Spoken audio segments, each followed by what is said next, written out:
오늘은 자유라는 주제를 가지고 먼저 좀 생각을 해보려고 합니다. 자유. 오늘 본문 갈라디아서 5장 1절 말씀, 자유에 대해서 이야기하는데요.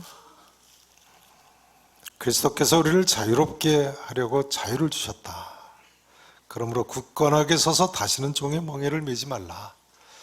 이 본문은 고 이승만 박사 가장 애용한 성경 구절로 알려져 있습니다. 지난주 금요일 선교 세미나 강사 이해란 박사에 의하면 이승만 박사의 유언이기도 했더라고요.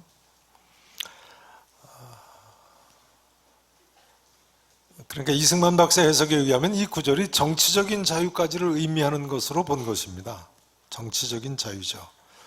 이 구절을 항상 인용하면서 이승만 박사 일본의 강경 정책을 썼다고 그런 글을 읽어본 적이 있습니다. 그러나 사도 바울은요, 오늘 본문에서 1차적으로는 이처럼 정치적인 자유가 아닌 율법을 지키는 것으로부터의 자유, 할례 받는 것으로부터의 자유를 가리키는 것이죠. 그 다음에 2절 3절을 보세요. 2절 보세요. 보라, 나 바울은 너희에게 말하노니 너희가 만일 뭘 받으면요? 할례를 받으면 그리스도께서 너희에게 아무 유익이 없으리라. 내가 할례를 받는 각 사람에게 다시 증언하노니 그는 뭘 행할 의무를 가진 자라고요? 율법 전체를 행할 의무를 가진 자라 하면서 하는 이야기입니다. 그리스도께서 우리를 자유롭게 하려고 자유를 주셨으니 그러므로 굳건하게 서서 다시는 종의 멍에를 매지 마라. 그러니까 바울이 그리스도께서 우리를 자유롭게 하시려고 자유를 주셨다고 할 때는 그리스도께서 주신 보다 더 광범위한 모든 종류의 자유를 가리키는 것입니다. 히브리서 2장 14절 이하의 말씀에 의하면요, 우리 예수 믿는 사람들이 누릴 수 있는 이런 자유는 죄로부터의 자유일 수도 있고요, 죽음으로부터의 자유일 수도 있고요, 마귀로부터의 자유일 수도 있습니다. 또한 물론 모든 율법으로부터의 자유일 수도 있습니다. 한번 따라서 하실까요? 죄로부터의 자유, 죽음으로부터의 자유, 마귀로부터의 자유, 모든 율법으로부터의 자유. 예수 그리스도께서는 우리를 이처럼 자유롭게 하시려고 자유를 주셨습니다. 그러니 이 말씀에 의하면 오늘날 누가 참 자유인입니까? 누가 참 자유인입니까? 예수님 믿는 바로 우리들이 자유인인 것입니다. 우리 모두는 푸른 창공을 나는 새와 같이, 넓은 들판을 뛰노는 사슴과 같이, 대양을 헤엄치는 물고기처럼 자유를 만끽하며 평생을 살아야 되겠습니다. 혹시 이렇게 반문하실 분이 계신지 모르겠습니다. 예수 믿는 사람이 뭐 그렇게 자유하냐? 뭣도 하지 말아야 되고 뭣도 하지 말아야 되고 하지 말아야 할 것이 그렇게 많은데 무슨 자유가 있냐? 오히려 예수 안 믿는 사람들이 가고 싶은 데 다 가고 하고 싶은 거 다 하고 마음대로 살고 자유롭지 않나? 그렇습니까? 어떻게 생각하십니까? 아닙니다. 한번 생각해 보시겠습니다. 저는 2단계 성경 공부반에서 한 분이 이런 질문을 하셨습니다. 2단계 성경 공부 시간에는 성경 공부 마치면 무엇이든 질문하는 시간이 있습니다. 매 시간 같이 생각을 해보는 시간이죠. 그 시간에 이런 질문을 하셨어요. 제사를 왜 지내면 안 됩니까? 개신교회가 특히 조상 제사 지내는 것을 반대합니다만 왜 반대합니까? 제사는 그저 전통적인 미풍양식을 쫓는 것이 아니기 때문입니다. 제사는요, 귀신을 숭배하는 것이기 때문에 반대합니다. 뭘 숭배한다고요? 귀신을 숭배하는 거예요. 제사는 명백한 귀신 숭배 예식입니다. 그래서 왜 제사 지내려면 신이 들어온다고 대문도 열어놓으라 그러고 빨랫줄도 걷고 그러지 않습니까? 안 지내봐서 잘 모르시나요? 제사상 밥그릇 뚜껑도 열어놓죠, 드시라고. 근데 생각해 보면요, 무슨 신이 대문도 못 열고 제 밥그릇 뚜껑도 못 엽니까? 능력이 인간만도 못하군요. 밥그릇 뚜껑을 못 열어도 복은 줄 수 있다고 생각하시는 거예요? 그 이상하네요. 고린도전서 10장 말씀을 한번 보시겠습니다. 고린도전서 10장. 신약성경 275페이지입니다.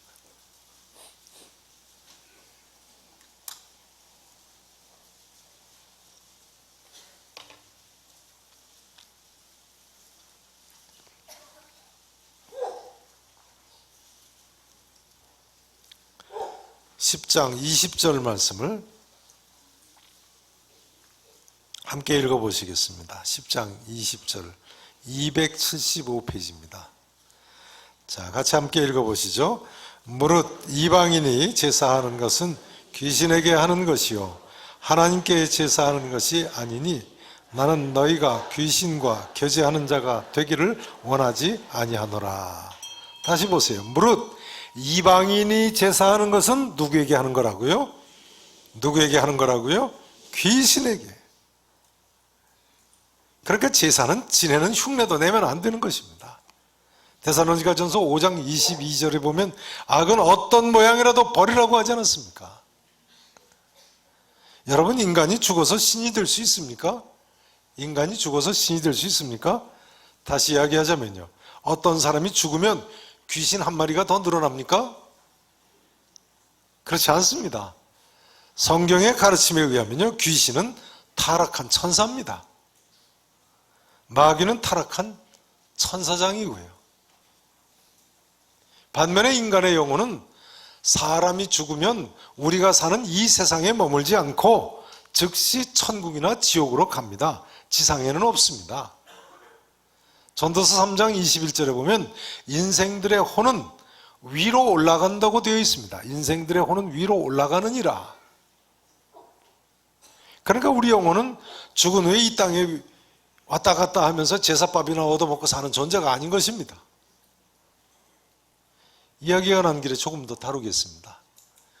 성경 기록에서 보여주고 있는 대로요, 귀신은 분명히 존재합니다. 왜 신들린 무당도 있지 않습니까?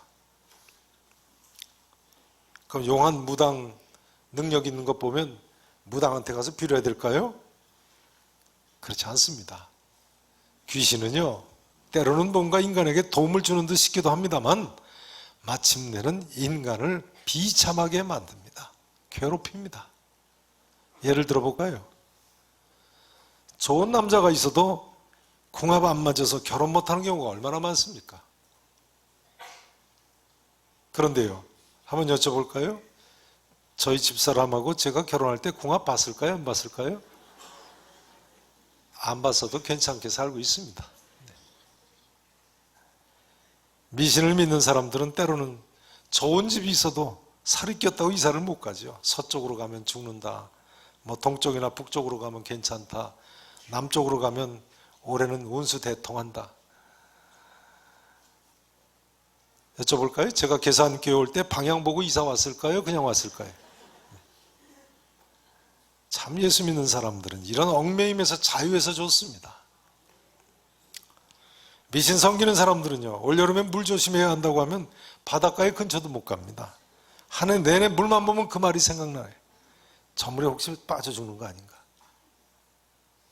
그야말로 히브리서 2장 15절 말씀대로 죽기를 무서워함으로 한평생 매어 종노릇하는 자유라고는 없는 것입니다. 때로는 이름도 또 바꿔야죠. 이 이름이 단명할 이름이다 하면 부모가 그 자녀 이름을 안 바꿔주고는 못 견디는 것이 인간입니다. 부정 탄다고 때로는 아무나 만나지도 못하지요. 미신에 빠져 있는 사람들은요. 열심인 사람 그래요. 어쩌면 이상의 내용은 심각한 것이 아닙니다. 더 심각한 경우는요, 저 사람이 들어와서 우리 집안이 안 된다고 하는 거예요. 그 정도가 아니죠. 저 애가 들어와서 우리 아들이 죽었다고, 저 여자가 들어와서 우리 오빠가 돌아가셨다고. 이 정도가 되면 정말 심각한 거죠. 근데 이건 가끔 저희 교회 성도님들도 듣는 억울한 이야기예요. 아니, 남편 돌아간 것만도 괴로운데 절에 다니는 신우이들이 그런다는 거예요. 저 여자가 들어와서 우리 오빠가 돌아가셨다. 그래서 하도 억울해가지고 난생 처음 교회 나오기 시작하신 분이 저희 교회에 계세요. 하도 억울해서 교회로 왔다는 거예요. 예전엔 본래 무당은 불교 신자가 아니었습니다. 근데 요즘 어떻게 된 건지 불교 신자들이 무당 찾아가고 점집 가는 거 당연한 것으로 생각합니다. 미신이고 불교고 둘 다 인간들이 스스로 인생 문제를 해결하려고 노력하는 거기 때문에 쉽게 그렇게 교류가 가능한 것 같습니다. 이야기 나온 길에 제사 이야기를 한마디만 더 하겠습니다.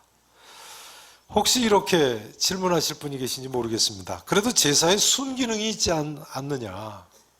예를 들자면 제사 때가 되면 가족들이 모일 수 있다거나 또 모여서 돌아가신 부모님 유지를 다시 되새긴다거나 순기능이 있지 않느냐.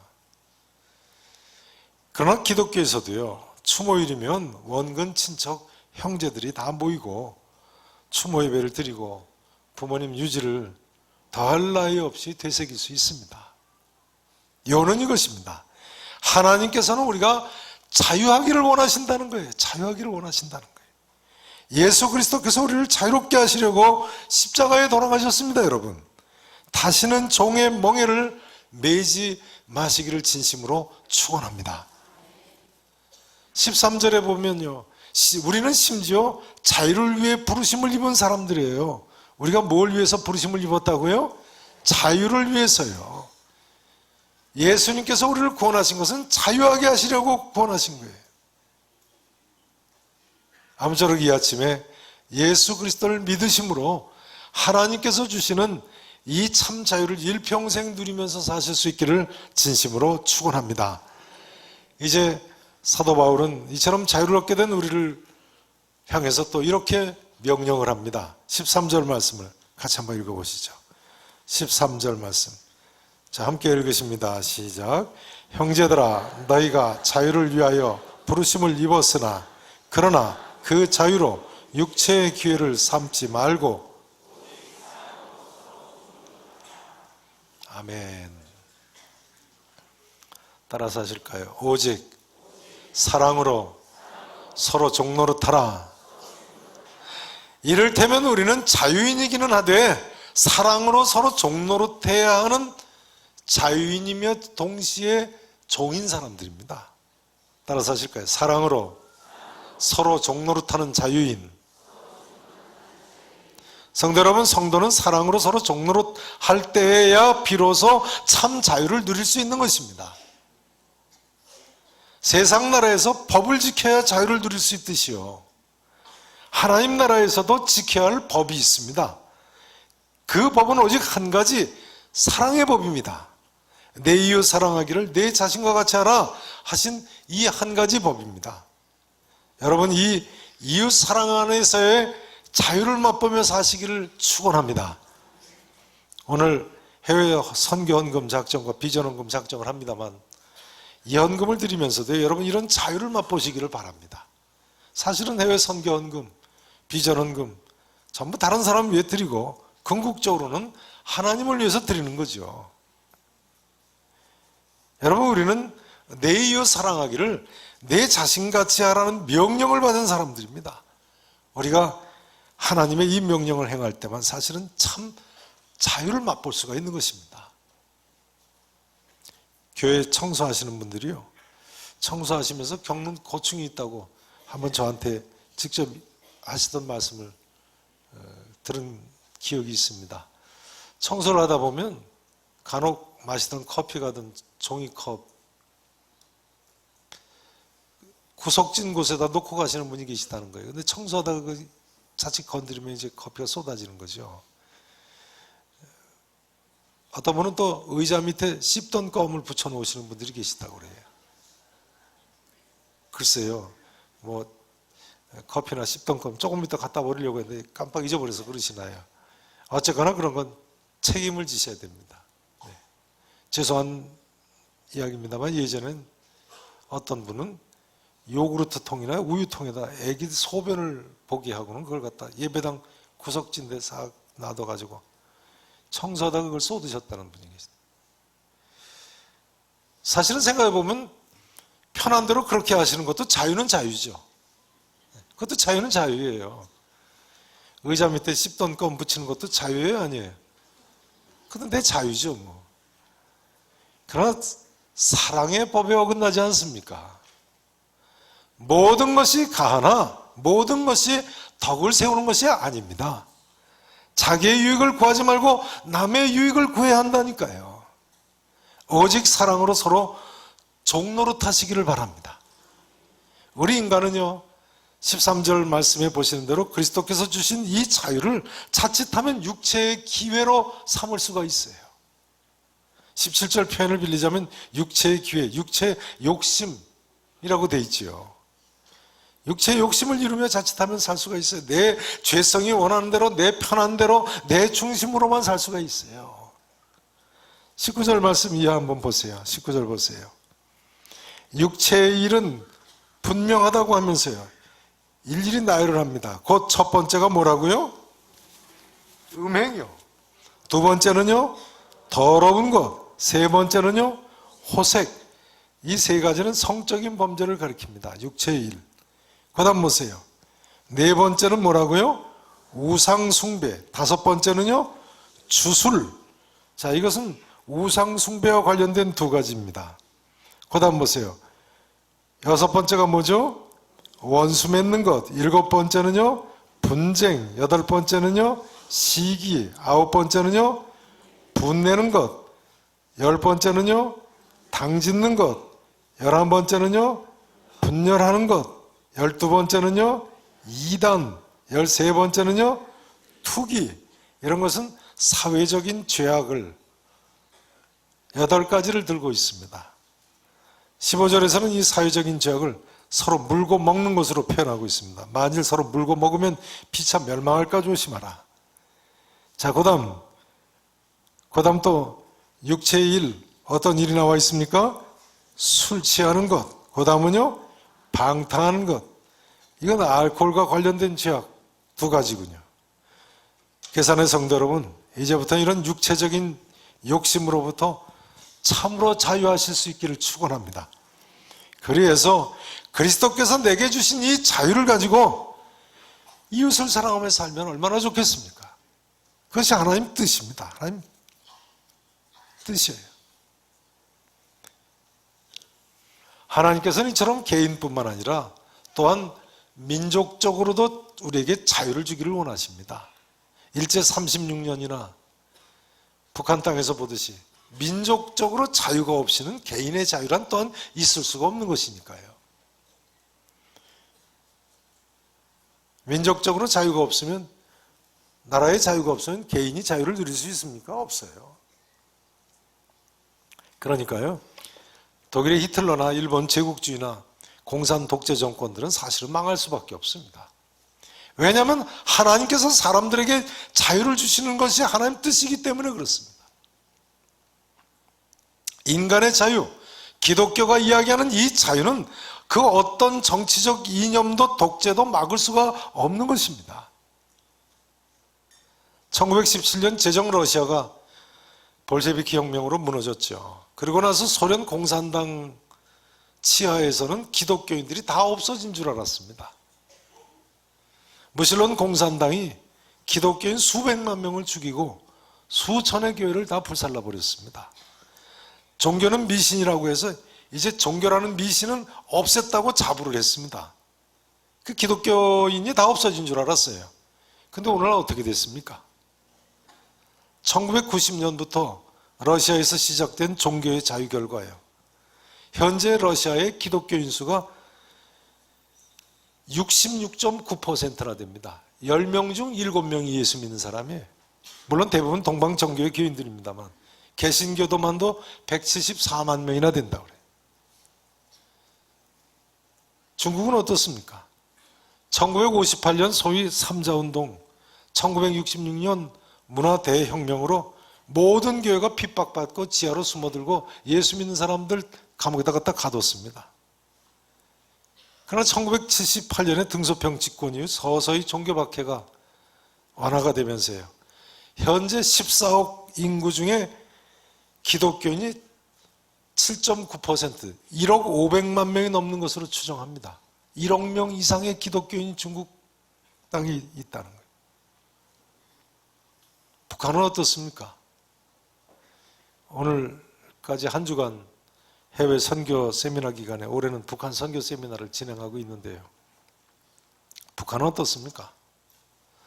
북한도요, 김일성 정권이 3대에 걸쳐서 예수 믿는 사람들을 그렇게 죽이고 핍박했습니다만, 오퍼레이션 월드라는 세계적인 기도 정보지죠. 이 기도 정보지에 보면요, 아직도 북한 땅에 35만 명 이상의 기독교인들이 믿음을 지키고 있다는 거예요. 몇만 명 이상이라고요? 35만 명 이상이야. 대단하죠. 지난 금요일 강사했던 이해란 박사가 가족이 함께 탈북하고 북경에 도착했는데 북경 집에 들어가더니 아버지가 요한복음 3장 16절 말씀을 크게 암송하더라고 그러잖아요. 그리고 찬송가를 10절까지 있는 찬송을 부르시더라고. 딸인 자기는 아버지가 기독교인지 전혀 몰랐는데 말이죠. 그 속으로 아버지 보고 이런 반동이 있나 그렇게 생각했다는 거 아니에요? 그 아버지가 일제시대 평양 창동교회 교인이라고 하시던데요. 그 믿음을 50년 이상을 지켜온 거예요. 그러니까 북한 땅에는 모녀간에도 모르는 숨은 기독교인들이 있는 겁니다. 해방 직후에 북한 땅에 교회 수가 2천여 교회, 신자 수가 20만 명 이상의 신자들이 있었다고 하는데요. 숨은 기독교인들이 왜 없겠습니까? 하나님께서 주신 이 자유를 감히 누가 가로막을 수 있겠습니까? 평양 창동교회는요, 1907년 평양 대부운동이 일어난 장대현 교회에서 1905년에 개척한 교회입니다. 그 아버님이 다니시던 교회가요. 평양 창동교회 전도사님이었던 분이 월남을 해가지고 교회를 세웠는데 그 교회가 노량진에 가시면 보는 노량진 교회, 원로 목사님이 리민식 목사님이셨다고 하지 않습니까? 그 노량진 교회는 지금은 장로교 통합적 교회가 됐습니다만 예전에 우리 계산교회와 같은 교단, 같은 노예, 한남노예 소속 교회였습니다. 그때는 한강 이남에 있는 장로교들은 전부 교회수가 얼마 안 되니까 한남노예, 한강 이남 노예 같은 소속이었거든요. 그러니까 우리 믿음이 다 한 뿌리인 거예요. 그 믿음이 지금 남쪽에도 씨앗을 맺고 있고 북쪽에도 있는 거예요.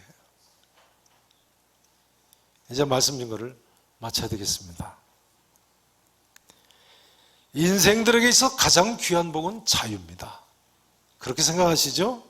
자유 같은 복이 없어요. 그런데 우리는 이 자유를 오직 하나님의 선물로만 소유할 수 있습니다. 또한 우리가 오직 사랑으로 서로 종노릇해야만 누릴 수가 있는 것입니다. 이것은 개인이건 가정이건 교회건 나라건 민족이건 동일하게 마찬가지입니다.